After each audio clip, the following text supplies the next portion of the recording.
Hi, everyone. My name is Matt. I'm the youth and family pastor at Cornerstone Church in Marshfield. I'm here today with your Cornerstone Connection, a daily devotional. Well, I want to begin today by just reading the text that if you're following along in our Bible reading plan, you'll find that we're in Galatians chapter 1, and we are in verses 11 through 24. And I just want to begin by reading that. Again, this is the Apostle Paul. He's writing a letter to the church in Galatia, and according to our reading yesterday, what we know is that he's a bit upset, he's a bit bothered because he knows that these believers in Galatia have kind of been led astray from the true gospel, the true good news about Jesus. So let's see what Paul shares with them today in order to remind them that this indeed is the only gospel. It is the only gospel, and it's the only gospel worth believing. Here's what he says. He says, "For I would have you know, brothers, that the gospel that was preached by me is not man's gospel. For I did not receive it from any man, nor was I taught it, but I received it through a revelation of Jesus Christ.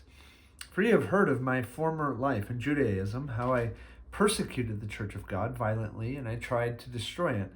And I was advancing in Judaism beyond my own age among my people, so extremely zealous was I for the traditions of my fathers.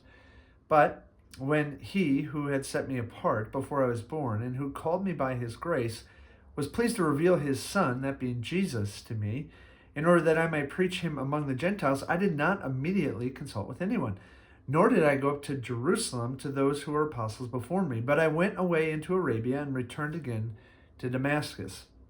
Verse 18, "Then after 3 years I went up to Jerusalem to visit Cephas, aka Peter, and I remained with him 15 days. But I saw none of the other apostles except James, the Lord's brother. And what I am writing to you before God, I do not lie. Then I went into the regions of Syria and Cilicia, and I was still unknown in person to the churches of Judea that are in Christ. They only were hearing it said, 'He who used to persecute us is now preaching the faith he once tried to destroy.'" What a story, huh? Verse 24, "And they glorified God, not Paul, because of me," that being Paul. And friends, when I read what Paul writes to the church in Galatia today, all I can think of, all that comes to mind, is this question of, God, why did you take so long to get a hold of Paul's life? I mean, Paul says in verse 15 that God had set him apart before he was born, that he had been called by God's grace before he was even born, meaning that Paul coming to faith in Christ was in God's plan. And yet, from the human perspective, reading this in hindsight, we go, God, why did you take so long? Why did you allow him to persecute the church? Why did you allow him to come against this new way that Jesus brought from heaven to earth? God, why did you wait so long? And friends, don't we ask that question a lot? I feel like I've been having that conversation with quite a few people these days, where either they are finding out that, man, I've waited a long time and it's getting really hard to wait, and when is God going to help us turn the corner here, and or they have gotten to that corner and turned it, and they go, man, it was so worth waiting on God. And friends, I really think that's the lesson today. I mean, we can find all sort of reasons, point our finger at God and say, God, you should have done it this way, and why didn't you do it that way?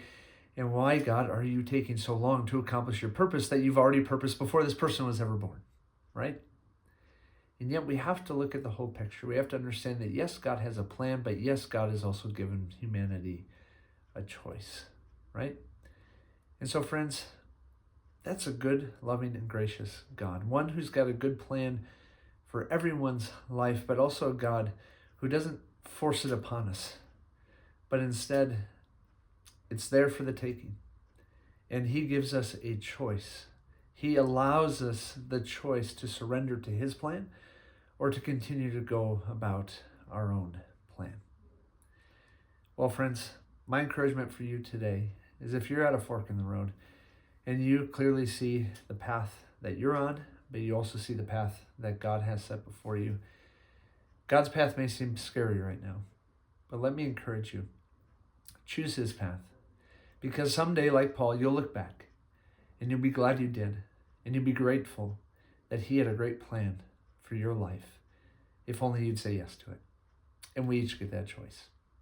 Friends, I hope you have a great day, and I can't wait to see you next time on the Cornerstone Connection.